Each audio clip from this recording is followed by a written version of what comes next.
Good evening, my dear JEE Advanced 2024 warriors. This is your Captain Shreyas, and finally we are here in the JEE Advanced classes. And today you're watching the top important numericals. It's kind of a starter pack, you can say, if you want to gain confidence in your JEE Advanced examination. And we will continue with these sessions till the last day of your JEE Advanced exam. So the series which you have been, waiting for is finally here. So make sure that you are supporting the series by, smashing the like button and also subscribing to the VEDANTU JEE English channel. Yes, this is your Captain Shreyas, who has been teaching for a very, very long time, and yes, producing results and sending kids to the top-notch IITs. Every year, I feel immense pleasure and pride when students call back and tell me, this is the branch, this is the IIT, and sometimes they even tag on Instagram or Facebook, where they're standing in front of the main gate of the IIT and pose in front of the gate. So that is probably one of the best moments that you can ever cherish throughout your lifetime. So let's get started and make sure that you are putting your sincere effort apart from watching these lectures. Okay, so let's begin with the classes. Have you done your duty, Guru Dakshina, of smashing the like button? Yes, all the warrior Pandus, Luxury Hitler is also here.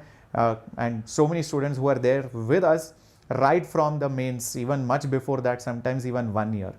Very good. Keep it up. So let's begin with the lecture. And here's the first question. And I have picked up this question from the Rank Accelerator book. The link is there in the description box if you have not yet seen it. It's there on Amazon, right, which you can definitely buy. And you can solve 3,000 plus problems from physics, chemistry, and mathematics. A very good question. Let's have a look at it. So you have a mass, there is a spring and another mass is there. The minimum compression in the spring, okay, minimum compression in the spring from its natural length, so that this particular block leaves contact from the surface. Interesting question, and the question is to find the value of n, because the final answer comes in this form. So you have to find the value of n. Is that okay? Let's do this, my dear warriors. All right, so let's try this out. So first of all, what we need to do is, let's just create a duplicate of this slide. Okay, I think we have one. Okay.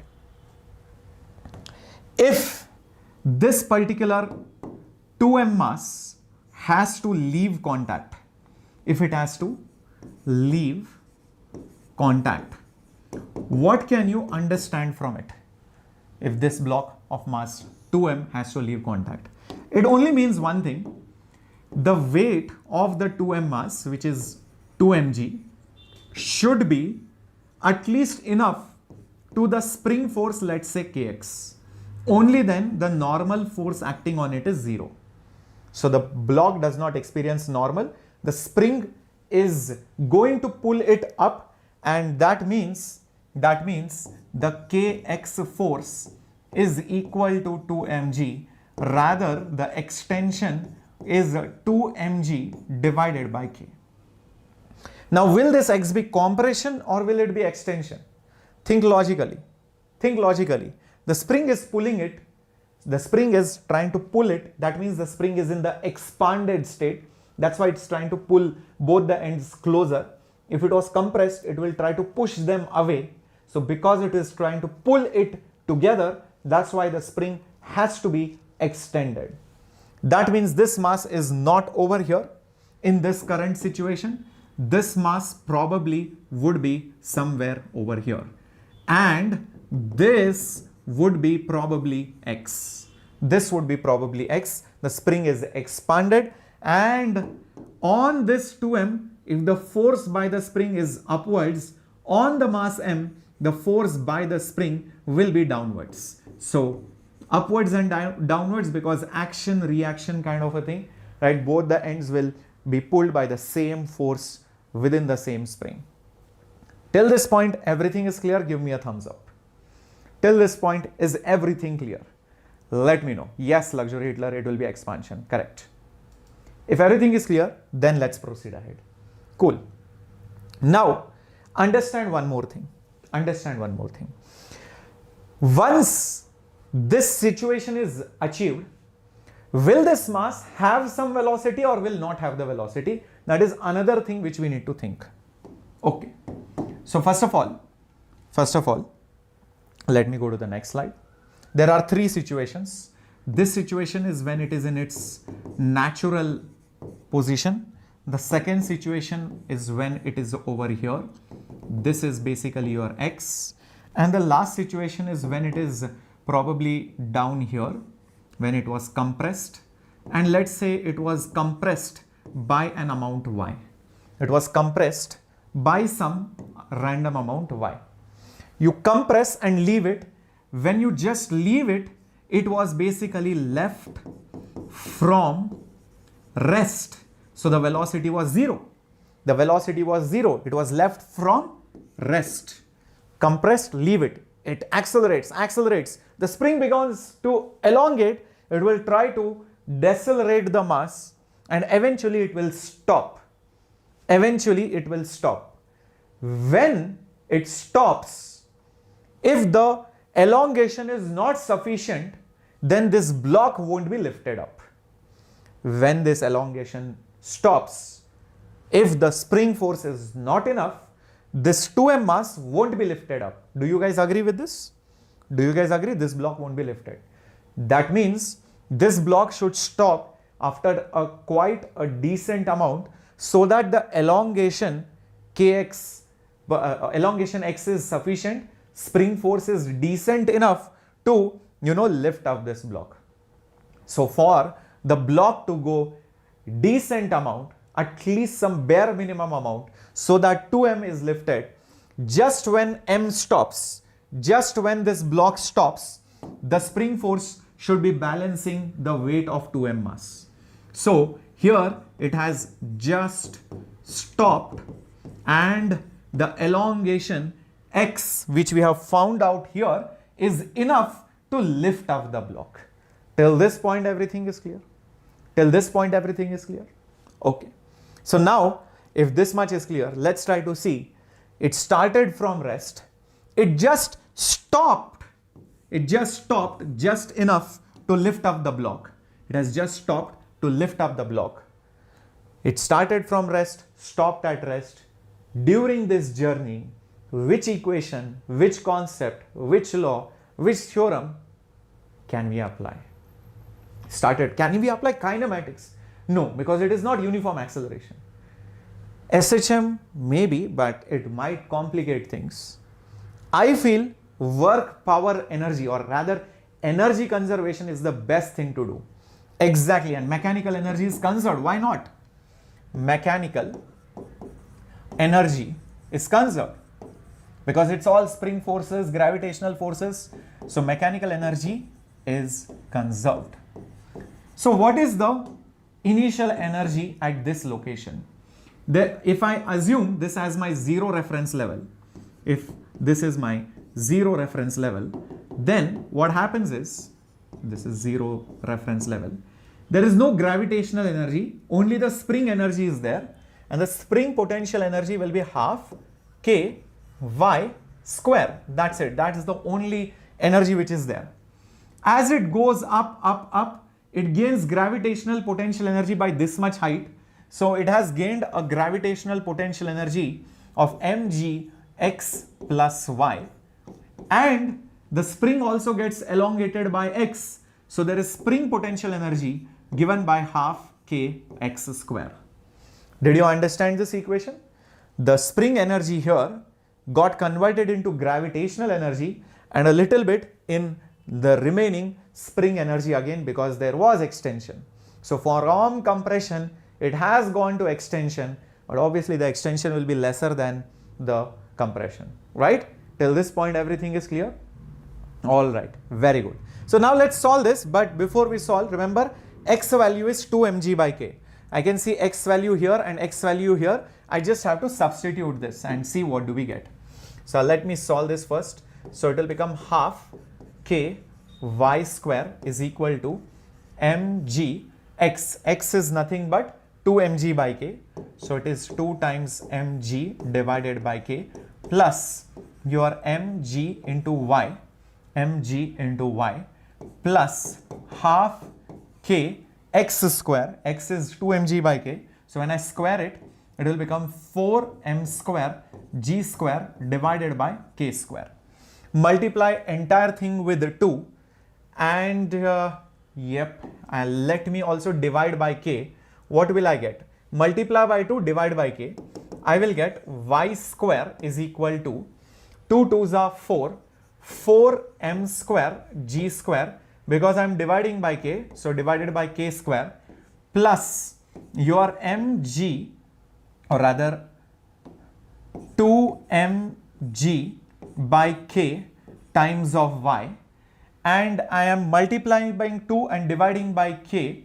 So 1k went, k square will be remaining. So plus 4m square g square divided by k square. Because I have divided by k, k will cancel, k square will remain.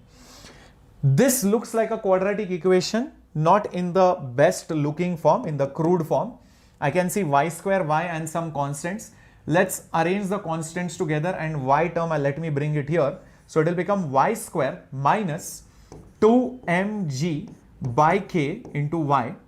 4 plus 4 is 8. Bring it to the left hand side, it will become minus 8. So minus 8 m square g square by k square is equal to 0. See if this point is clear, everybody. So I've got a nice quadratic equation. Obviously it will have some roots. Let's figure out what the roots are. I'll just use a different color so that you know it's something new that we are doing here after this. So y will be minus b, which is nothing but minus of minus, which will become plus.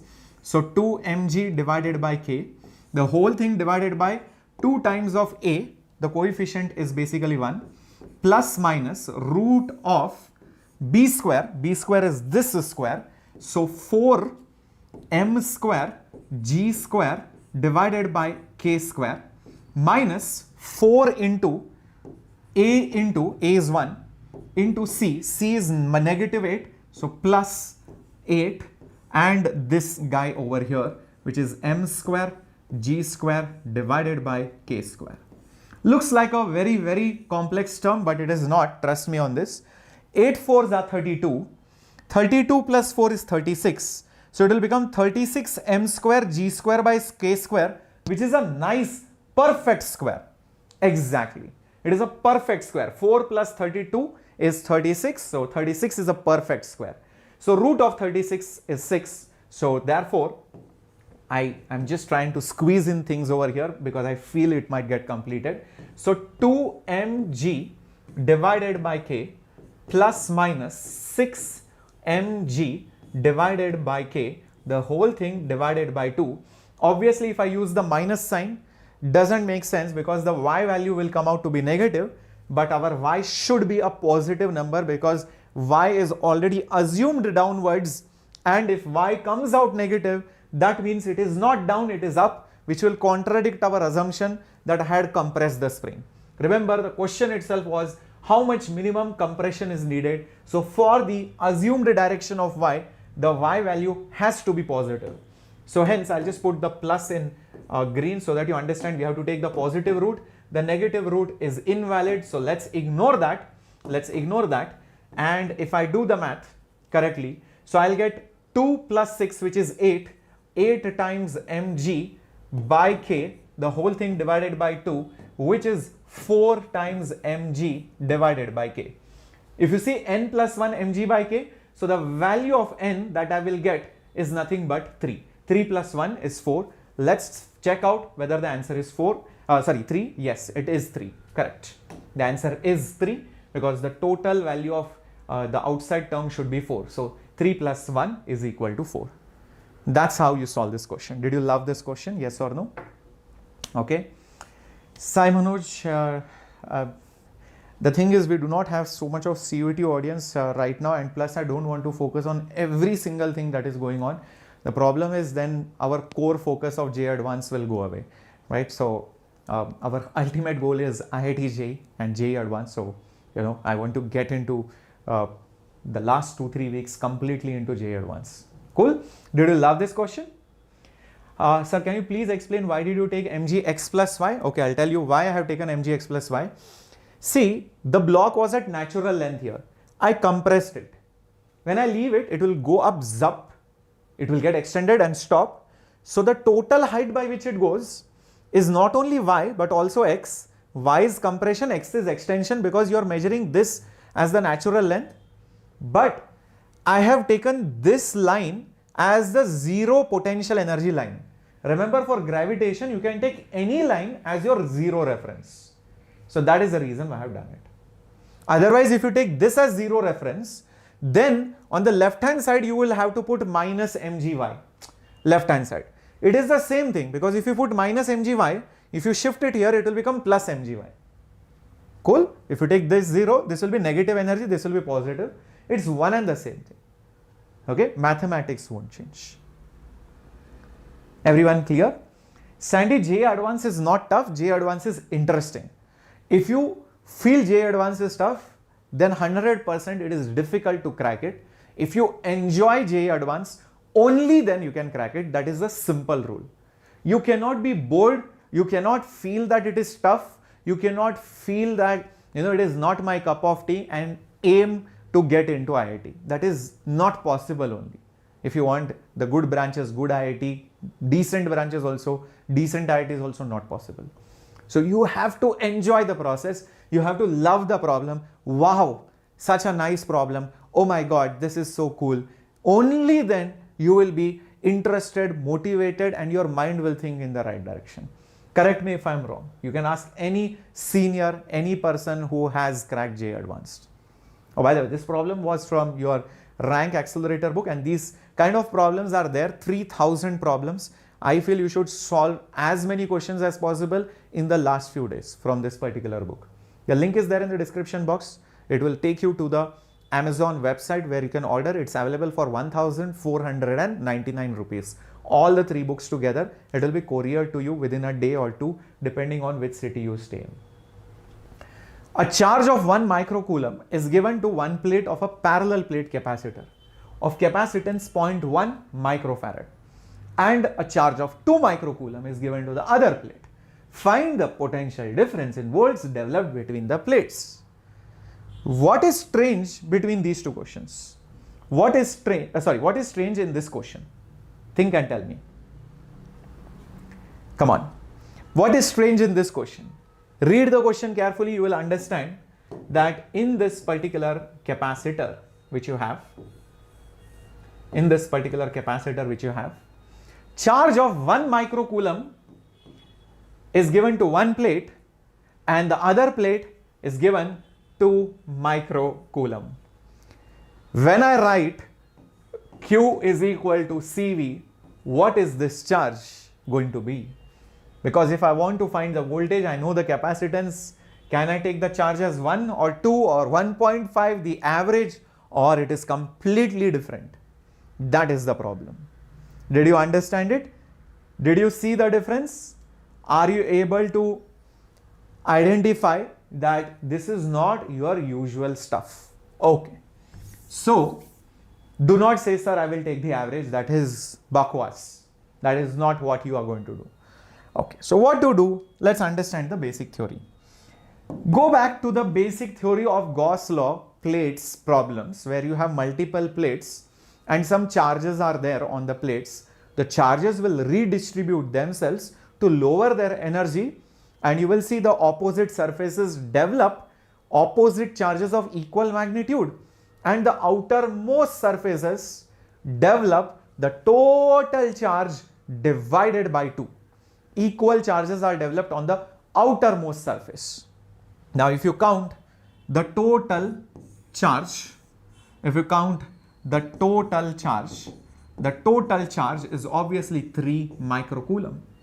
Now, the total by 2 is 3 by 2, which is your 1.5 microcoulomb. This 1.5 microcoulomb is there on the outermost surface. So, this will have 1.5 microcoulomb positive charge. Even this side of the plate will have plus 1.5 microcoulomb positive charge. Now you might be wondering, sir, what is there inside? Okay, I will come to that. Here, just conserve the charge. The total charge should be how much? 1. Already 1.5 is there. So 1.5 plus something should give you 1 because the left plate had a total charge of 1. What should be added? In fact, it will be a negative number because 1.5 has to be brought down to 1 microcoulomb. So I believe it should be negative 0.5 microcoulomb. And it goes without saying, if this is negative, the other side will be positive of the same amount. In fact, you can just put directly it as plus 0.5 microcoulomb. If you add 0.5 and 1.5, 0.5 and 1.5, you will get 2, and it proves that the charge is still conserved. It is not violating the charge conservation rule. It's just a double confirmation. Everybody cool till this point? Everybody cool till this point? Let me know. Perfect. Now, whenever you write Q is equal to CV, remember this, fit it in your head. This Q is always the inner surface charge because the energy stored in the capacitor is in this particular region. Energy is stored in this particular region. So this is positive, this is negative. In fact, the electric field lines will also be like this. This is how the electric field lines will be. The energy stored here. Just one second.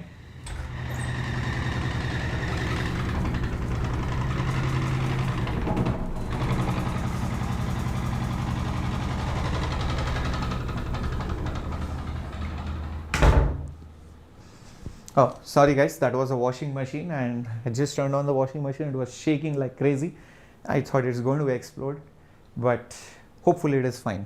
Anyways, yeah, so like I was saying, the Q is always the inner surface charge. So the inner surface charge is, what is it? 0.5 microcoulomb. Capacitance is 0.1 micro into the voltage. So voltage will be point goes, micro goes. It will be 5 volts. That's very straightforward. Yes, it is 5 volts. 5 volts, perfect. But the point is, this logic many people do not know. Many people do not know which charge does Q represent. That is the problem. Loved this? Loved this? Okay, clearo? Yes, I guess washing machine is more excited than many people. It's still making noise. I'm just scared to open that door now.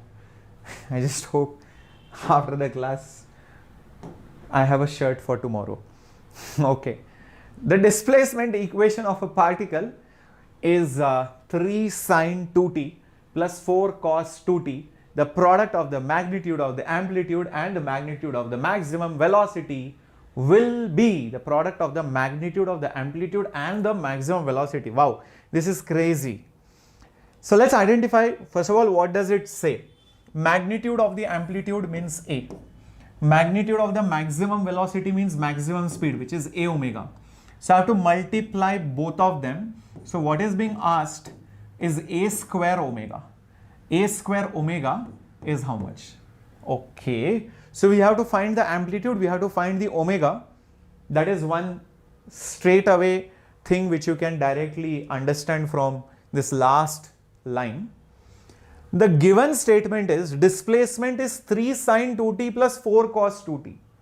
When you look at this equation, what comes to your mind? It is 2 SHMs combined together. Is that right? It is nothing but 2 SHMs combined together. Perfect. And whenever we have such 2 SHMs, what do we do? Let's find out. X is equal to 3 sine of 2t plus 4 cos of 2t. Whenever you have sine and cos, you have seen this in maths also. A sine theta plus B cos theta form. What do you do when you have A sine theta plus B cos theta? A sine theta plus B cos theta form. You take root of A square plus B square outside, right? And you divide it by root of A square plus B square. So it looks like sine of A plus B form, or sine A sine B plus cos A cos B, that kind of form, right? So essentially you will take root of, and these numbers also point that, okay, these are simple values because they are part of Pythagorean triplet. So 3 square plus 4 square is taken common, and you can just write this as sine of 2t plus some constant which can be found out. So remember, the trick used over here is A sin theta plus B cos theta can be written down as root of A square plus B square into sine of theta plus phi, or you can also write it as root of A square plus B square cos of theta plus some other constant, let's say psi. This is a simple mathematical transformation which you can do using trigonometry. Very nice. So now moment you get this, 3455 is the answer over here, sine of 2t plus phi. Looking at this, it is very evident that this is the amplitude, this 2 is basically omega, and the product that I want over here is a square omega, so phi square into 2, which is basically 50. So 50 should be the answer. Yes, it is 50. So this transitioning is very important mathematically. Also understanding what is asked is very important. You should know when the speed is maximum, what is the maximum speed, etc. And you should know that this phi value did not matter in this problem, because what do I do with that phi? It is not even asked, not given, or not needed only while solving anything. Is that okay? Everyone? Clearo? Shall we go ahead to the next question? Cool. Let's go ahead to the next question coming up on your screen. Two cylinders A and B are fitted with pistons, contains equal amounts of ideal diatomic gas, equal amounts at 300 Kelvin. The piston of A is free to move, whereas of B is held fixed. Same amount of heat is given to the gas in each cylinder. Determine the greatest integral value of the, that means greatest integer function, of the ratio of the change in the temperature of the B to the change in the temperature of A. The framing of the statements or the problem is quite tricky, but when you probably, I'm guessing, when you solve it, it might not be so tricky. Let's try to do this. Yes. Can you say, bro, all kinds of questions they will ask. Remember, today is a starter pack. We are going to scale up the level even more. There will be a class of really tough problems also. I just didn't mean to scare you in the first session. That's the reason why I've taken, the average medium problems of JEE Advanced. There will be a class of the toughest problems which top 1000 rank, top 500 rank students will appear for. That also we will do. Don't worry. We have good amount of time. There will be classes every day. The frequency will keep increasing as we progress. Now, first of all, because A is free to move, that means it is a isobaric process. And for a isobaric process, Q is equal to nCp delta T, and this is A. The other one over here, B is held fixed. That means volume is constant. So it is isochoric process. So the heat supplied will be nCv delta T. Clearly it is mentioned that the amount of heat given to the gas is same. Both the cylinders contain equal amounts. So N is same, Q is same. N is same, Q is same. So if that is the scenario, Cp delta T will be Cv delta T. But this is for the second gas, right? So I can just write Cv delta T of B will be equal to what? Cp delta T of A. The question is the greatest integral value of the ratio of the change in temperature. Okay, so delta T of B divided by delta T of A. B to A. Bring it down. So what will I get? I will get Cp by Cv. Oh, wait a minute. Cp by Cv is gamma. What is gamma? Okay, what is this? Diatomic gas. Degrees of freedom, 5. So won't it be 7 by 5? Won't it be 7 by 5? But guys, that is not the question. The question is only something else. The question is the greatest integral value. What will be the greatest integral value of 7 by 5? Won't it be 1, guys? So answer should be 1. Yes, it is 1. Yes, it is 1. Wow. That is the question. Wow. Interesting. Siva Prasad, 7 by 5, not 5 by 7. Okay, if you write 5 by 7, then the greatest integer function will go to 0 then.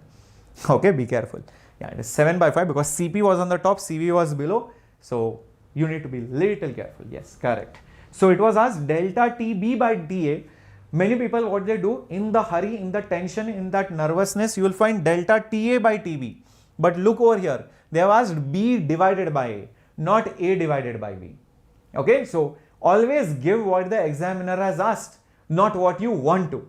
Whatever you want to, you can give anywhere. What the examiner has asked, that is what you need to give. So that is why presence of mind, reading the paper carefully is very, very important. Sometimes the questions are also very straightforward, but the manner in which they have asked, the greatest integer function of the ratio of the temperatures to the specific heat capacity of this to that, that only is confusing. So if you break it in parts like how I have done it here, it looks very simple. Otherwise, it looks tough in the hall. Trust me, in the examination hall, everything seems zoop.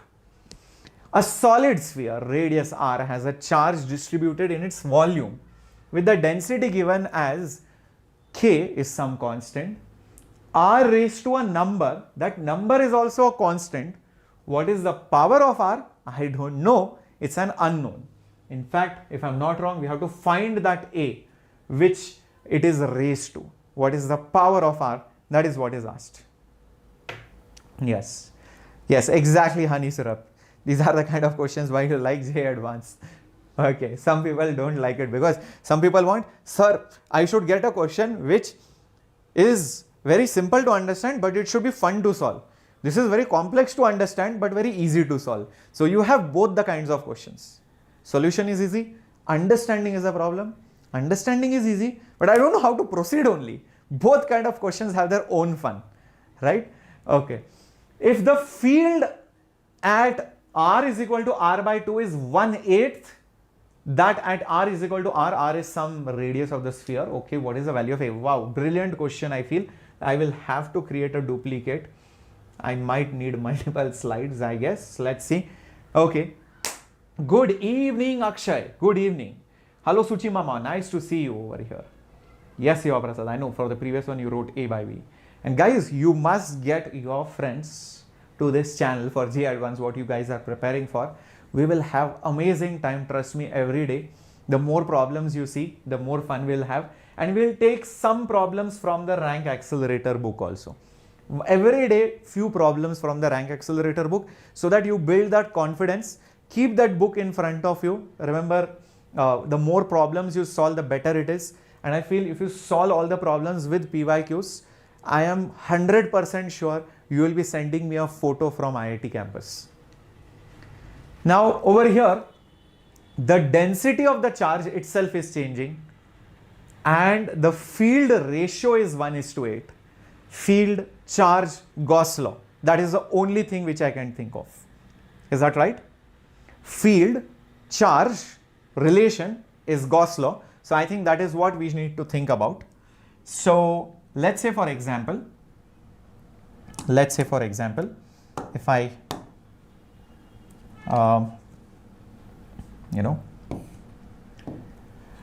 take a sphere like this randomly, and let's say this is your R and this is, let's say, your dr, then how much is the total charge from 0 to this part? Because when I find the inside charge, I will need, in Gauss's law, I will need to calculate that. What is the total charge inside this sphere of some random radius r? Okay, how much total charge is there? First of all, how much charge will be there in this element on this shell? That will be basically dq. dq charge on the shell. dq charge is always on the shell of thickness. What is the thickness? dr. Okay. So that dq, I believe, will be the density into the small volume which is there. Small volume of this shell. shell. So density is K into R raised to A. The volume of the shell is the area of the shell into area into thickness. Just imagine if you open it up, it will be a sheet. The volume of the sheet will be the area into the thickness. Imagine somebody opens it up. So what is the area? It is 4 pi r square into dr. So this will become 4 pi k r a plus 2 dr. That is basically your dq. So therefore q will be integral of dq, where 4 pi k will come outside, 4 pi k will come outside, integration of r raised to a plus 2 dr from 0 to r. From 0 to r. Everybody is able to understand it till this point? Give me a thumbs up. I have just first figured out what is dq. dq charge, remember, dq charge will be only there on that shaded part.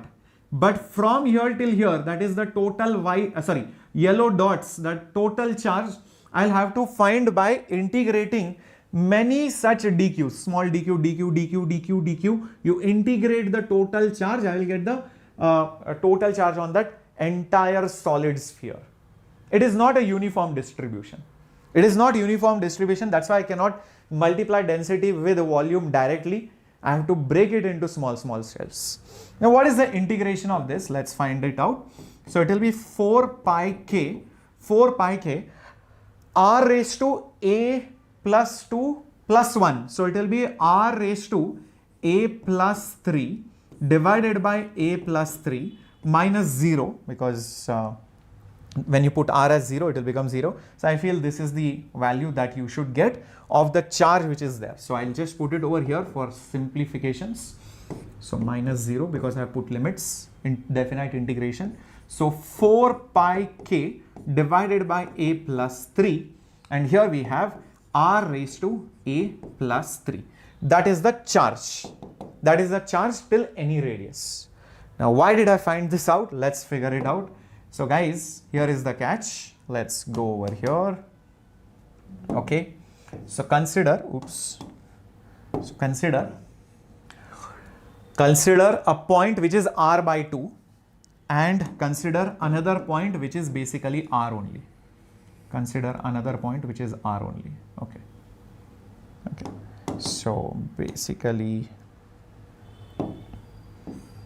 this versus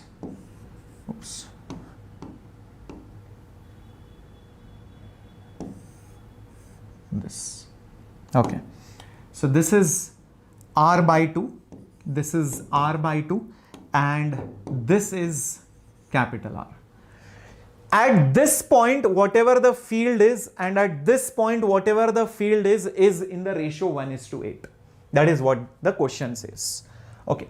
So first of all, what might be the field at this point? If I have to write it over here, let's say I will put it as E1, and the field over here, let's say I put it as E2. The fields will be different because the enclosed charges are only different. So using Gauss's law, cyclic integral electric field into area will be the inside charge till this point.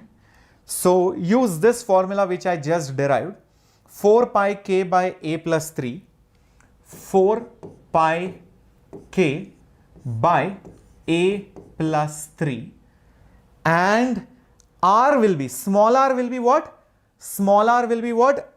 It will be basically r by 2. So you will have r by 2 whole raised to a plus 3. Whole raised to a plus 3, the whole thing divided by epsilon naught. Q by epsilon naught, right? So the whole thing divided by epsilon naught. This is the form that you get using Gauss law. Using Gauss's law. That's all I have done. Now E1 can be taken outside. The integration of the area of this part will be 4 pi the radius square. So it is just going to be 4. So understand, this is nothing but the area of that shell. So 4 pi r by 2 whole square. 4 pi r by 2 whole square, and this is nothing but 4 pi k epsilon naught a plus 3, and here you have r raised to a plus 3, and this is 2 raised to a plus 3 and all of that. Perfecto. This is what you get as E1. 4 pi cancels. Here you have r square, here you have r raised to a plus 3. So you will get E1 value as, and here you have 2 square also. Here you have 2 square also. 2 square and 2 square will cancel from here. 4 pi has also gone. So E1 will be 4 pi is gone. K is there. Epsilon naught is there. A plus 3 is also there. Here I will have r raised to a plus 1, because 3 minus 2 is 1. The whole thing divided by 2 raised to 2, 2 raised to 3. So 1, 2 will remain. So 2 raised to a plus 1. This is what you should get E1 as. Did you understand this point till here? Similarly what you will do is basically you will try to find E2. For that, again use Gauss's law. Cyclic integration electric field dot area vector will be 1 by epsilon naught. So epsilon naught is there below. The charge till that point. The charge formula was this. So in that, put the small r value as capital R. That's it. So you will have 4 pi k by a plus 3. 4 pi k divided by a plus 3. Everybody fine till this point? Clear? Yes, awesome. Epsilon naught, no need to substitute because I feel it will get cancelled. So that's the reason why I have not substituted. And r raised to a by 3. R is r, so capital R whole raised to a plus 3. That is what this is. Again, do the same math over here. E2 will be outside. Area's integration, this whole area, that white circle that you see, that will be 4 pi capital R square, rest of the terms as it is, 4 pi r raised to a plus 3, whole thing divided by epsilon naught a plus 3. Now 4 pi cancels, so E2 will be 4 pi has gone, r square goes, so r, I think I missed that k over here, my bad. Yes, just 1 second. 4 pi k was there. So 4 pi gone. So k will be there. Yes, r raised to a plus 1 will also be there. Epsilon naught will be there, and a plus 3 will also be there. A plus 3 will be there. So if the field at this is 1/8 that at this one. So as per this, E2 by 8 is basically E1. Substitute this and solve. Substitute this and solve. So basically you will get the answer. So E1 is basically this whole thing, which will be k r raised to a plus 1, whole thing divided by epsilon naught into a plus 3. I need to be very careful while I am copying down. 2 raised to a plus 1 is equal to 1 by 8th is equal to 1 by 8th times of E2. E2 is this thing, k into r raised to a plus 1, epsilon naught a plus 3. Epsilon naught a plus 3 is there below. You can see many things will get cancelled. K, epsilon, a plus 3, r raised to a plus 1, r raised to a plus 1, everything gets cancelled. So what am I left with over here is 1 by 2 raised to a plus 1 is equal to 1 by 8, and here that's it, nothing is remaining. Wow, everything just got cancelled. A plus 3 is gone, r raised to a plus 1, k is gone, epsilon it is also gone. This is very simple. Whose power of 2 gives you 8? Obviously, we all know since 2 cube is going to give you 8, naturally it implies a plus 1 is 3. Naturally, a is basically 2. Obviously, the power of 2 should be 3 because 2 cube is 8. So therefore A should be 2. Yes, it is 2. That's how you solve it. You just need to have that patience to pursue the problem till the end, or else if you give up, oh my God, I think I have done something wrong, you will get confused. You might not do it at all. You might waste a lot of time. So many things can happen. Did you love this question? Started off by finding the charge of the shell and then integrating to find the total charge till any random distance r variable. Then using Gauss law 2 times to find the field at r/2 and capital R, and then taking the ratio and then doing the mathematical magic by the given statement that the ratio of the fields is 1:8. What a lovely question. Moving on to the next one on your screen. Everyone, shall we go ahead? Shall we go ahead to the next one? Ready or no? Pakka? Sure? Very nice. Chalo, let's go ahead. What is this? This question says that you have a horizontal wire AB which is free to move in a vertical plane, carries a steady current of 20 amperes, is in equilibrium at a height of this much over another wire which is fixed on a horizontal plane and carries a steady current of 30 amperes as shown. Find the period of oscillations. Okay, theek hai. Right, so why will it even oscillate? First, let's think about that. Let's imagine this current to be, let's say, I1, C to D, right? Or another parallel long wire CD which is fixed and carries a steady current of 30 amperes. The other wire which is there, okay, now if it has to be in equilibrium, that means mg is down. It will repel the magnetic force, so the wire should carry the currents in opposite directions so that they will repel. So the current I2 should be like this. So horizontal wire AB which carries a current of 20 amperes. Okay, which carries a current of 20 amperes. So I2 is basically 20. Now because of this, what happens? Because the wires are carrying currents in the opposite directions. Okay, what will happen is they will repel each other. So there will be a repulsive force on this because of magnetism, and that would be balanced by its own weight. That would be balanced by its own weight. So the weight will be downwards. The weight would be downwards, and this is the magnetic repulsion. This is the magnetic repulsion between the wires. This is the force of magnetic repulsion. Is this point clear? That's when it would stay in equilibrium. Exactly, they should repel. Rather than finding the total force, I feel what we can also do is find the force per unit length, because that's the formula which I'm more familiar with. So the magnetic force per unit length should be equal to the weight also per unit length. The magnetic force per unit length is given by mu naught I1 I2 divided by 2 pi. Oh, there is a distance between them. Let's assume that distance between them to be d.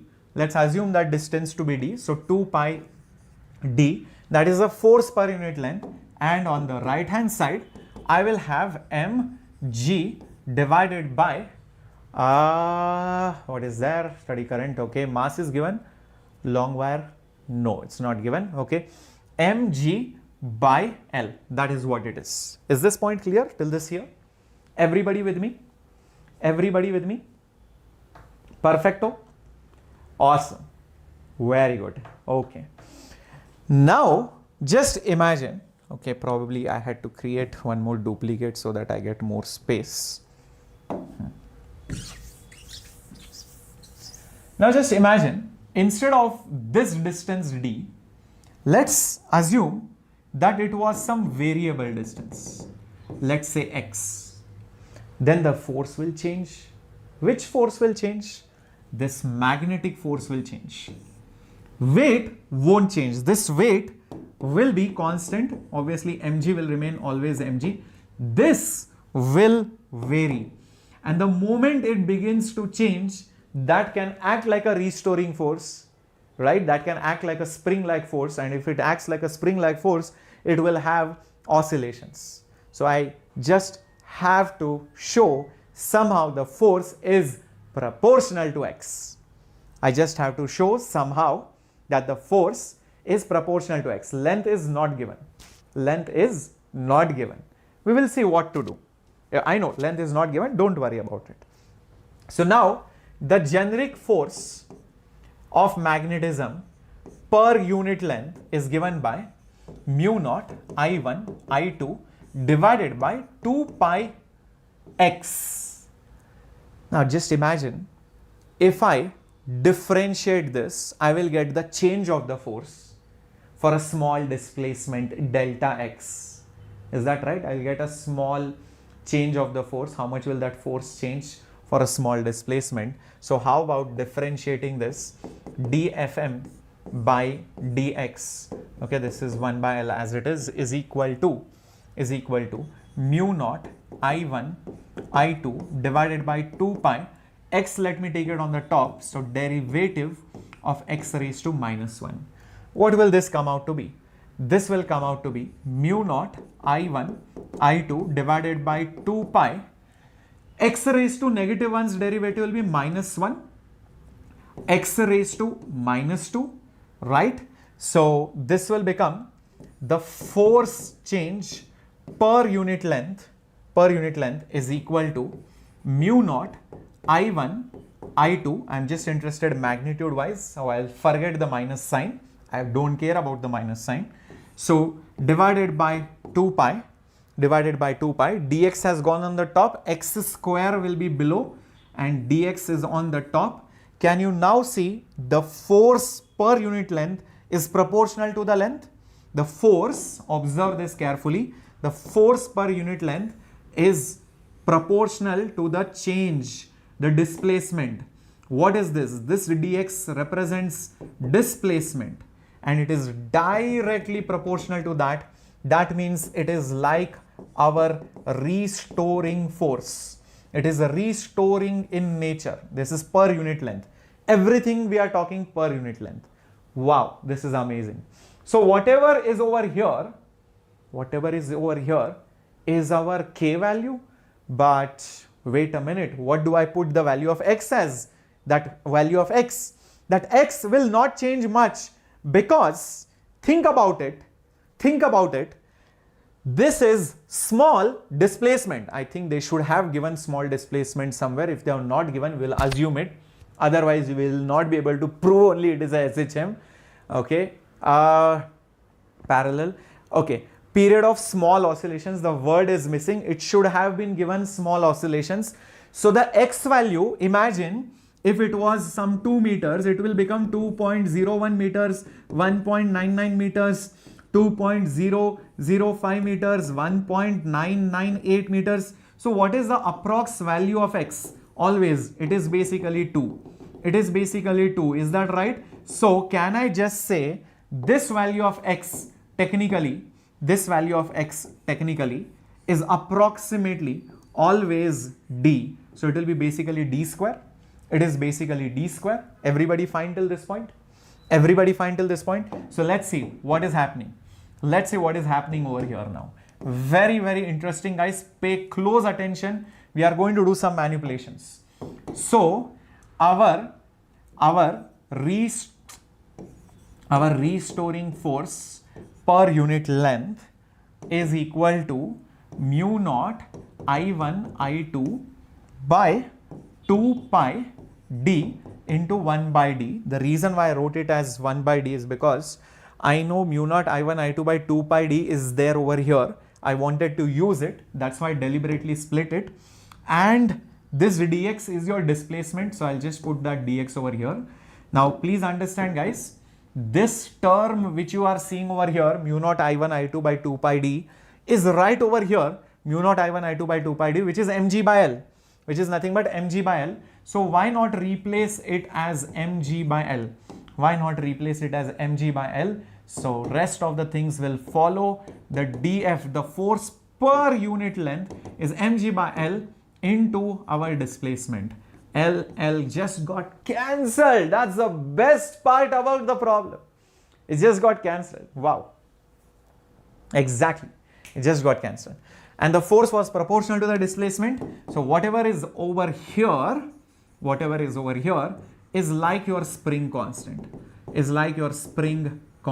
correct.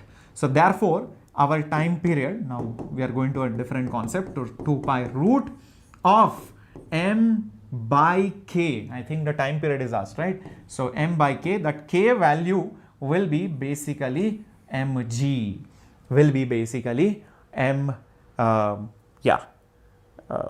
mg, and yes, there you go. So that g will get cancelled and all of that. Sorry, m will get cancelled, root of g is pi, so I think you should get it close to 2 seconds.